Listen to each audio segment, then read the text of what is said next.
I mentioned that the 12-year-old A All-Stars in Whitestown have won the District 10 title. They won that back on the 4th of July. They beat Marcy Deerfield.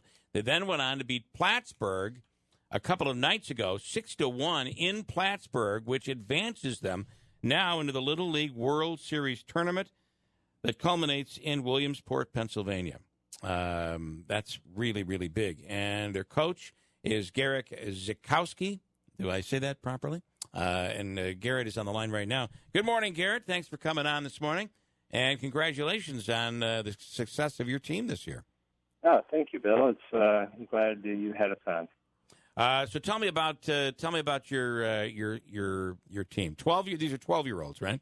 Yes. Well, first a little correction. We're just getting on the road to head to Williamsport. It's a long process. We have to play Saratoga starting Saturday, Sunday, and then Tuesday, I believe. It's a 3-game series. If we somehow advance through that, then we go to the state tournament, which is held out in Rochester, I believe, and then on to regional, and then Williamsport. So we're just beginning our journey on that road. And I think the way I said it this last time was correct. Now advance into the Little League World Series tournament, which culminates in Williamsport. Would that be accurate? Yeah. That's a little more. I just didn't want people to think that we were going to be on ESPN next week. No, I've got you on ESPN. That's where you're going to be. I know. We're pretty excited about it. We hope, right? DVR is set. So I'm going to ask you. I was wondering the same thing because the tournament, I don't think, in Williamsport begins until August 15th. Yeah. I'm like, what do they do for the next month? Yeah. So is that what you just need to win the series against Saratoga and then win the state championship to be in, or is there even more beyond that? There's another step beyond that, I believe. We have to play a regional game, which would maybe be against Connecticut or Massachusetts, someone from the Northeast, or I'm not sure if they call it probably the Northeast. This is going to be a lot of traveling, obviously, and the kids certainly have to be excited. And I got to say, too, it's one thing to win the districts locally, but then to take that next step, and the win over Plattsburgh was huge. I mean, this is a big deal. That was a long day. We had a 3.5-hour drive up there to play at 5:45, and we were a little groggy getting out of the cars, but the kids picked it up really quick with BP, and then we got out there, and took us a few innings to get rolling.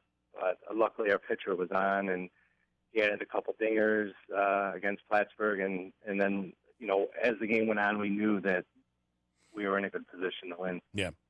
Now, your next step, your next round here will be on, am I correct in saying that's Saturday? And you're playing locally on Saturday, right? Yeah. It worked out this year. I think they alternate every other year, so we get the first home game and the third home game. So we just got to manage to win one of the first two, so we can get the last game at home. Now, where will that game will be played? Is that also played in New Hartford? I believe so. Okay. I think they have the nicest facility in the area, so I think that's where they're going to host it. Got it. Okay, that's at 2:00 on Saturday afternoon. We'll have a final word on that tomorrow. It would be nice to see people come out and watch these kids. This is a big deal. Absolutely. I've seen a lot of people on Facebook posting, our team photos and victories and stuff, and I'm trying to get it out to other people that I know that aren't involved with the league and see if they can bring some folks out, and it'll be a good time. Yeah. It'll be good baseball for the young kids. Well, Coach, we wish you and the whole team and the kids the best of luck. I actually got some information about you yesterday that I had no idea. Okay. Hopefully it's good. Oh, it was all good information. You graduated from Proctor. My cousin is Nick Panuccio, and I think he graduated with you. Yeah. So he's telling me you played college ball at West Virginia. You roomed with a well-known Major League Baseball closer who became a closer, Brad Lidge. Yeah. Talk to us about what your baseball path was.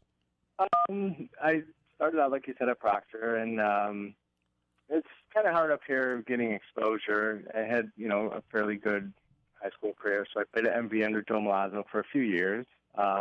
We were fortunate enough to make it to the Junior College World Series. So at that point, there were some college scouts there or college coaches, and I had a few offers, but I wanted to try to get away from the area and experience a little higher caliber of baseball. So I ended up going to West Virginia, and I pitched well there. I think I was 15-4 in the 2 years I was there, and I ended up getting a call at the end of my senior season that the Astros were interested in picking me, and I was picked in the amateur draft in 1998, I believe. Wow.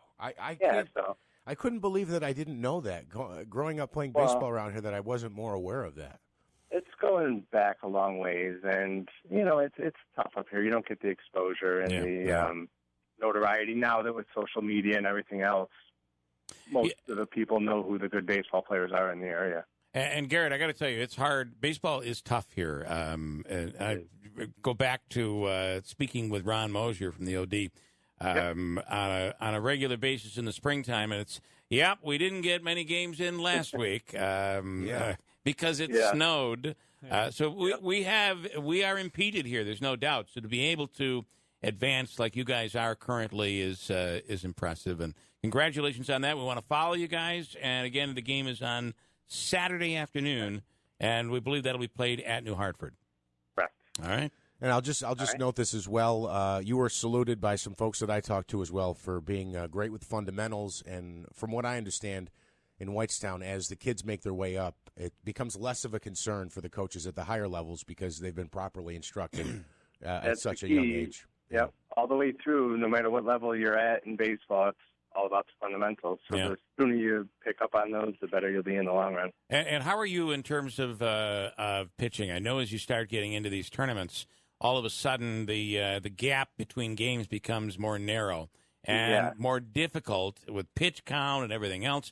How do you stand, and how many aces do you have, for instance? Well, right now we've had two guys that have kind of gotten us through the districts in this Plattsburgh game. It's Tony Dorzinski and J.J. Roberts. And Tony is not available for Game 1, but he will be available for Game 2. And we have our 3 and 4 pitchers who got a little bit of work during the districts. We're going to have to count on them, so we're going to get them ready this week. They've had a long layoff, but they're definitely going to see some time in this series.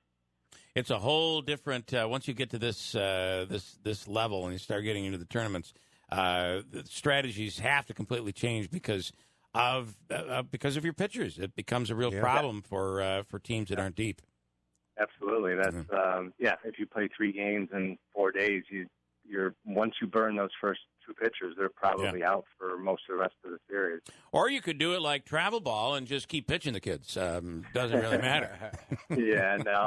I try to, with Little League rules, you have to adhere to the pitch count stuff. You sign a little affidavit saying that this is how many pitches they threw, and they can't pitch till this day. So you can't just change the jersey and say, no, it's a different kid. It's a different kid. 11 pitched yesterday. That's 12. And please, if you're a part of a travel team, no hate mail, please. I'm just telling you.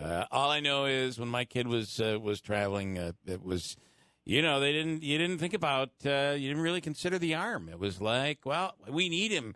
We have 2 doubleheaders this weekend, he's pitching. He's pitching twice. They're definitely more now than ever aware of the pitch counts and trying to keep kids, well rested. And I'm coaching that. All right. Well, I hope people come out on Saturday to watch you guys. It's Saturday afternoon, 2:00, Boilermaker weekend. So there'll be a lot of people in town. Mm-hmm. Good luck, Garrett, and we'll catch up with you on Monday. All right. Thanks for having me. All right. Thanks so much.